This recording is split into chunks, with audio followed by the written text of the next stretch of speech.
banner ವಿಚಾರಕ್ಕೆ ಬಳ್ಳಾರಿಯಲ್ಲಿ ಘರ್ಷಣೆ ಫೈರಿಂಗ್ ಪ್ರಕರಣ ಬೆಂಗಳೂರಿನ 42ನೇ ಎಸಿಎಂಎಂ ಕೋರ್ಟ್ಗೆ ಆರೋಪಿಗಳು ಹಾಜರು 26 ಆರೋಪಿಗಳನ್ನು ಕೋರ್ಟ್ಗೆ ಹಾಜರುಪಡಿಸಿದ್ದಾರೆ ಪೊಲೀಸರು ಗನ್ ಮ್ಯಾನ್ಗಳು ಸೇರಿದಂತೆ 26 ಆರೋಪಿಗಳನ್ನು ಕೋರ್ಟ್ಗೆ ಹಾಜರುಪಡಿಸಲಾಗಿದೆ ಅನ್ನೋದ್ರ ಬಗ್ಗೆ ಅಪ್ಡೇಟ್ ಸಿಗ್ತಾ ಇದೆ ಇವತ್ತು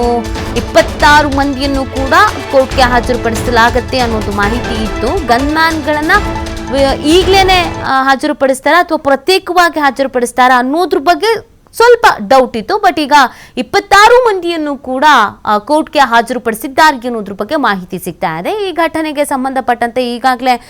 ತನಿಖೆಯನ್ನು ಮಾಡಿದ್ದಾರೆ ವಿಚಾರಣೆಯನ್ನು ಮಾಡಿದ್ದಾರೆ ಮತ್ತು ವಿಚಾರಣೆ ಮಾಡುವುದು ಬಾಕಿನೂ ಇದೆ ಕೆಲವರನ್ನು ವಶಕ್ಕೆ ಪಡ್ಕೊಳ್ಬಹುದು ಇನ್ನೇನೇನಾಗುತ್ತೆ ಅನ್ನೋದನ್ನು ನೋಡಬೇಕಾಗತ್ತೆ ಈ ಪ್ರಕರಣದಲ್ಲಿ ತುಂಬ ಜನ ಸೇರಿದರು 1000 ಮಂದಿ ಸೇರಿದಂಥ ಸಂದರ್ಭದಲ್ಲಿ ಆದಂಥ ಅವಘಡ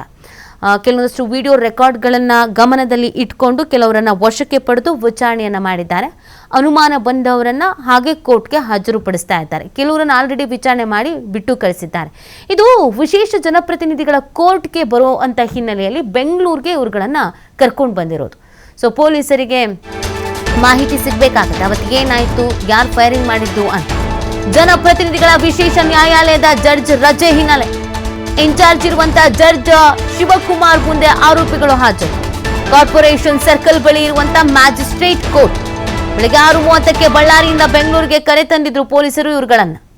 ಬೆಳಗ್ಗೆಯಿಂದಲೂ ಕೋರ್ಟ್ ಆವರಣದಲ್ಲೇ ಇದ್ರು ಆರೋಪಿಗಳು ಇವತ್ತು ಬೆಳಗ್ಗೆಯಿಂದಲೂ ಕೂಡ ಕೋರ್ಟ್ನ ಆವರಣದಲ್ಲೇ ಇದ್ರು ಬೆಳಗ್ಗೆ ಬಳ್ಳಾರಿಯಿಂದ ಬೆಂಗಳೂರಿಗೆ 6:30ಗೆಲ್ಲ ರೀಚ್ ಆಗಿಬಿಟ್ಟಿದ್ದಾರೆ ಆದರೆ ಇವತ್ತು ಜನಪ್ರತಿನಿಧಿಗಳ ವಿಶೇಷ ನ್ಯಾಯಾಲಯದ ಜಡ್ಜ್ ರಜೆ ಇದ್ದಾರೆ ಸೊ ಈ ಹಿನ್ನೆಲೆಯಲ್ಲಿ ಅವರ ಇನ್ಚಾರ್ಜ್ ಇರುವಂಥ ಜಡ್ಜ್ ಶಿವಕುಮಾರ್ ಅವರ ಮುಂದೆ ಈ ಆರೋಪಿಗಳನ್ನು ಹಾಜರುಪಡಿಸಲಾಗುತ್ತೆ ಮತ್ತೆ ಕಸ್ಟಡಿ ಕೇಳ್ತಾರೆ ತನಿಖೆಯನ್ನು ಮಾಡಬೇಕಲ್ವಾ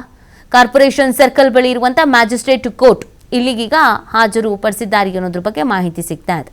ಸೊ ಈ ಖಾಸಗಿ ಗನ್ಮ್ಯಾನ್ಗಳ ಮೇಲೆ ಒಂದು ಸ್ವಲ್ಪ ಅನುಮಾನ ಬಲವಾಗಿರೋದು ಅವ್ರುಗಳನ್ನು ಮತ್ತೆ ವಿಚಾರಣೆಗೆ ಒಳಪಡಿಸ್ಬೇಕಾಗತ್ತೆ ಅವತ್ತು ಆ್ಯಕ್ಚುಲಾಗಿ ಏನಾಯಿತು ನೀವು ಫೈರಿಂಗ್ ಯಾಕೆ ಮಾಡಿದ್ರಿ ಯಾಕಂದರೆ ವಿಡಿಯೋ ರೆಕಾರ್ಡ್ಸ್ಗಳಿದೆ ನೀವು TV5 ಸ್ಕ್ರೀನ್ ಮೇಲೆ ಕೂಡ ನೋಡ್ತಾ ಇದ್ದೀರಾ ಇದೇ ವ್ಯಕ್ತಿ ಫೈರಿಂಗ್ ಮಾಡೋಕ್ಕೆ ಹೇಳ್ದವ್ರಿಗೆ ಯಾರು ಇದು ಉದ್ದೇಶಪೂರ್ವಕವಾಗಿ ಮಾಡಿದ್ದೋ ಮುಂಚಿತವಾಗಿ ಪ್ಲ್ಯಾನ್ ಮಾಡ್ಕೊಂಡಿದ್ರೋ ಅಥವಾ ಅವತ್ತು ಪರಿಸ್ಥಿತಿ ನೋಡಿ ಹಂಗೆ ಮಾಡಿದ್ರೋ ಯಾಕಂದರೆ ಅವತ್ತು ಸ್ಥಳದಲ್ಲಿ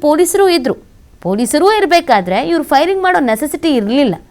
ಖಾಸಗಿ ಗನ್ ಮ್ಯಾನ್ಗಳು ಖಾಸಗಿ ಬಾಡಿಗಾರ್ಡ್ಸ್ಗಳಂತ ಬಂದಾಗ ಒಂದು ಲಿಮಿಟ್ಸ್ ಇರುತ್ತೆ ಆ ಲಿಮಿಟ್ಸಲ್ಲಿ ಇರಬೇಕಾಗತ್ತೆ ಲಿಮಿಟ್ಸ್ ಮೀರಿ ಹೋದಾಗ ಇಂಥ ದುರ್ಘಟನೆಗಳು ಸಂಭವಿಸುತ್ತೆ ಆಗ ಈ ಜವಾಬ್ದಾರಿಯನ್ನು ಹೊತ್ತು ಯಾರು ತಲೆ ಕೊಡ್ತಾರೆ ಈಗ ಎಲ್ಲರೂ ಕೈ ತೊಳ್ಕೊಳ್ತಾರೆ ನಮಗೂ ಇದಕ್ಕೂ ಸಂಬಂಧ ಇಲ್ಲಪ್ಪ ಅದು ನಮ್ಮ ಗನ್ ಮ್ಯಾನು ನನಗೆ ಗೊತ್ತಿಲ್ಲ ಅವ್ರಿಗೇನು ಮಾಡಿದ್ರು ಅಂತ